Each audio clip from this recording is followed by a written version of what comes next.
बता तेरी रजा क्या है। यानी आप अपने आप को इतना अच्छे बना लो, इतने अच्छे से विश्वास जागृत कर लो कि जो भी कार्य कर रहे हो उसमें एक बार में आपको सफलता मिल जाए। तो आज का अपना कंटेंट है विवेक और तर्क, इसमें और विश्वास में डिफरेंस क्या है, यानी इन दोनों में अंतर क्या है। तो हम देख लेते हैं अंतर कि तार्किक रूप से सोचने, समझने और निष्कर्ष निकालने की मानसिक शक्ति को विवेक कहते हैं। मैंने आपको बताया था कि तर्क के आधार पर, यानी अपनी बुद्धि का इस्तेमाल करते हुए अपनी भाषा के माध्यम से अपने तर्कों के प्रयोग के आधार पर आप जिस बुद्धि का या विवेक का इस्तेमाल करते हो उसको विवेक और तर्क कहते हैं। नेक्स्ट है अपना बिना विवेक तर्क के बिना सोचे समझे निष्कर्ष को चौका क्यों स्वीकार कर लेना विश्वास कहलाता है। देखो, जैसे विवेक और तर्क में हमारे पास में निष्कर्ष आया, अब हमने क्या किया, वो जो निष्कर्ष आया उसके बाद जो परिणाम आया विश्वास में उसको हम ऐसे के ऐसे उठा करके देख लेते हैं कि हाँ भैया हमें विश्वास है, हमने आपका परिणाम स्वीकार किया, तो ये होता है विश्वास। नेक्स्ट है अपनी विवेक।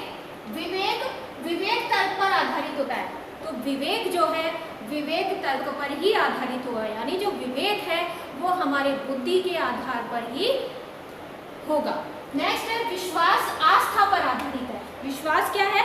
आस्था पर, यानी हम ईश्वर की शक्ति में विश्वास करते हैं, और जब ईश्वर की शक्ति में हम विश्वास करते हैं तो उसको हम विश्वास कहते हैं। यानी ईश्वरीय शक्ति से जब हम अपना संबंध जोड़ लेते हैं और अपने क्रियाकलाप को यानी अपने कार्य को करने लगते हैं तो उसको हम क्या कहते हैं? विश्वास, यानी विश्वास के साथ किसी कार्य को करते हैं। देखो बच्चों, इस कंटेंट को देखने से पहले थोड़ा सा कुछ समझिए।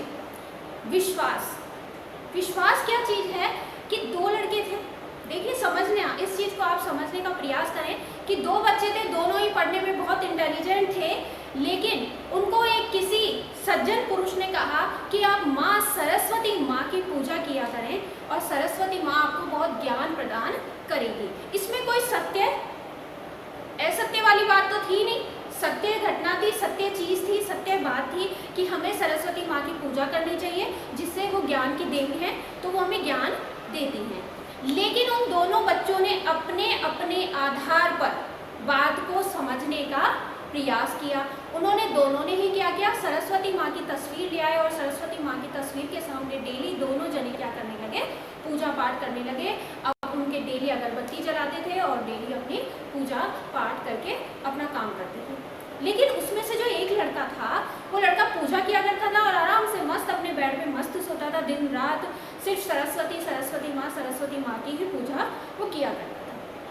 दूसरा जो लड़का था वो भी सुबह डेली जगता जबकि अपने जो भी वर्क है डेली के वो किया करता था। उसके बाद में वो सरस्वती माँ की पूजा करके, नहा धो के सरस्वती माँ की पूजा करके और डेली अपने स्कूल को ले जाया करता था और अब बहुत अच्छे से अपनी पढ़ाई को भी कंटिन्यू कर रहा था। एक दिन वो समय आया कि वो जो पहला जो लड़का था वो तो फेल हो गया, जो डेली दिन रात पूजा कर रहा था सरस्वती माँ की, वो बच्चा तो क्या हुआ? फेल हो गया। लेकिन जो लड़का सिर्फ एक लिमिट टाइम के लिए सरस्वती माँ की पूजा करता था, लेकिन अपने पूजा के साथ में अपने कार्य को भी कर रहा था, जो उसने लक्ष्य चुना था उस लक्ष्य के लिए वो क्रिया भी कर रहा था और वो बच्चा मेरिट में आया, बहुत अच्छे नंबर से वो बच्चा पास हुआ।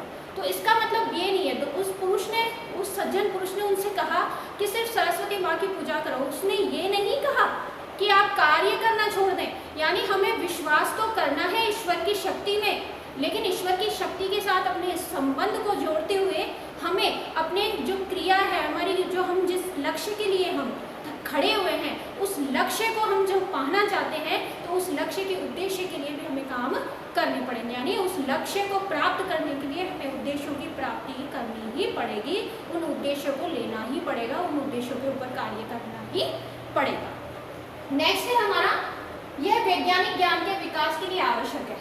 विवेक जो है, वैज्ञानिक खोजें, जितनी भी नासा के अंतर्गत खोज वगैरह होती हैं, यानी विज्ञान के आधार पर जितने भी आविष्कार वगैरह होते हैं वो सब इसके अंतर्गत आते हैं। यानी पहिए का विकास हुआ, आग का पता लगा, यानी जब जो आदि मानव था उसने पत्थर घिसकर ये पता लगाया कि आग कैसे है, यानी उसने अपने विवेक का प्रयोग किया कि आग जलती कैसे। उसने पत्थर से दो पत्थरों को आपस में गिना और उसमें आग जब जली तो उसको ये पता लगा कि हाँ ये आग जल सकती है। आविष्कार किया, पहिए का आविष्कार हुआ, तो वो सब भी इसके अंतर्गत, विवेक के अंतर्गत ही आते हैं। नेक्स्ट देखेंगे, यह अंधविश्वास पर आधारित मान्यताओं के हस्तांतरण में सहायक होता है।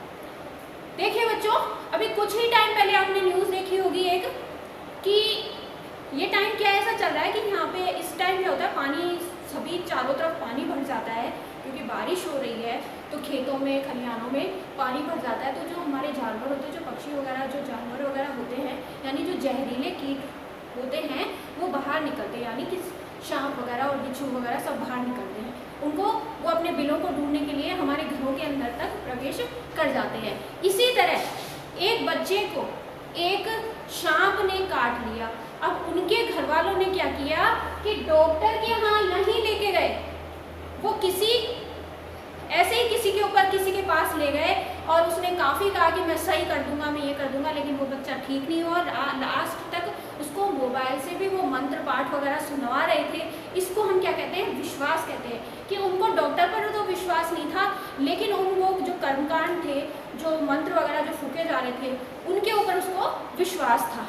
तो ये क्या करता है, ये अंधविश्वास। विश्वास कीजिए, अंधविश्वास मत कीजिए। लेकिन जो विश्वास है वो क्या करता है, कई लोग इस विश्वास को अंधविश्वास में लेते हैं और ये क्या करता है, इसका आपस में हस्तांतरण भी करता है। यानी जो अंधविश्वास है जो एक परिवार में चलता है, तो दूसरी पीढ़ी में भी वही विश्वासों को, वही मान्यताओं को मान्यता दे दी जाती है। इसलिए हमें ये ध्यान रखना चाहिए कि हम अपने विश्वास को तो बना के रखें। मैं ये नहीं कहूँगी कि आप अपने विश्वास को छोड़ दीजिए, आप अपने इष्ट देवताओं को या आप किसी को नहीं माने, बिल्कुल मानिए, लेकिन विश्वास रखते हुए अपने कार्यों को भी करते रहे, अपने विवेक का भी प्रयोग कीजिए। नेक्स्ट है, यह आधुनिकता और नवीन ज्ञान के लिए आवश्यक है। सबको पता है कि जो आधुनिकता है, यानी जो भी हमारे मॉडर्नाइजिस्ट है, यानी जो भी हमारी आधुनिक प्रवृत्ति है, वो सब हमारी किसके आधार पर है, विवेक के आधार पर है। जब भी हम कुछ नया काम करते हैं तो वो सिर्फ और सिर्फ हमारे विवेक और बुद्धि के आधार पर ही किया जाता है। यानी जितने भी लोग अच्छे अच्छे आविष्कार करते हैं, सृजनात्मक प्रवृत्ति के होते हैं, वो सब आविष्कार करते हैं, नए नए आविष्कार जितने भी होते हैं वो सब विवेक के आधार पर ही होते हैं। नेक्स्ट है, ये परंपरागत ज्ञान और धार्मिक ज्ञान के लिए आवश्यक है। तो विश्वास जो है ये परंपरागत ज्ञान, यानी परंपराओं से जो ज्ञान चला आ रहा है, यानी हमारे परंपराएं जो जितनी भी हैं, जितने भी रीति रिवाज जो माने जाते हैं, वो ये विश्वास इसमें मानता है। यानी परंपराओं को कौन मानता है, विश्वास। और विश्वास क्या करता है, परंपरागत ज्ञान और धार्मिक ज्ञान के लिए आवश्यक है। यानी धर्म जितने भी आते हैं वो विश्वास के आधार पर ही आते हैं। नेक्स्ट है, ये सामाजिक परिवर्तन के लिए आवश्यक है। तो बच्चों बेसिक सी बात है कि जो विवेक और जो है ये हमारे समाज में, जब भी हम कुछ नया काम करेंगे, जब भी हमारी आधुनिकता आएगी, तो हमारे समाज में परिवर्तन आएगा ही आएगा। यानी हमारे दृष्टिकोण में परिवर्तन आता है, और ये कौन लाता है, ये विवेक लाता है, ये तर्क क्षमता लाती है। नेक्स्ट है हमारा यह सामाजिक परिवर्तन में बाधा प्रस्तुत करता है। तो है ये कि क्या होता है कि जैसे ही हम विवेक और तर्क का प्रयोग करते हैं, यानी हमारे सामने जब समाज में परिवर्तन आता है, तो ये विश्वास क्या कहता है कि नहीं, हमें ऐसा परिवर्तन नहीं चाहिए।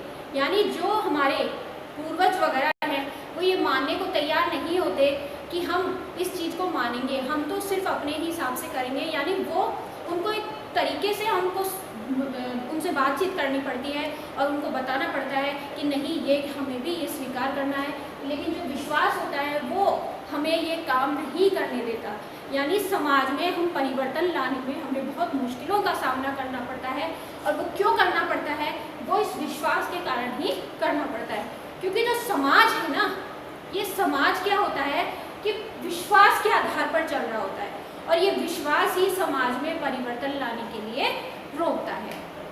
तो अपना विश्वास और अपना विवेक और तर्क यहाँ समाप्त हुआ। तो मैंने फर्स्ट यूनिट आपको कंप्लीट करवा दी है। सेकेंड यूनिट हम कल से फिर से स्टार्ट करेंगे और यहीं पे मैं अपनी क्लास को समाप्त करती हूँ। Good bye, thank you.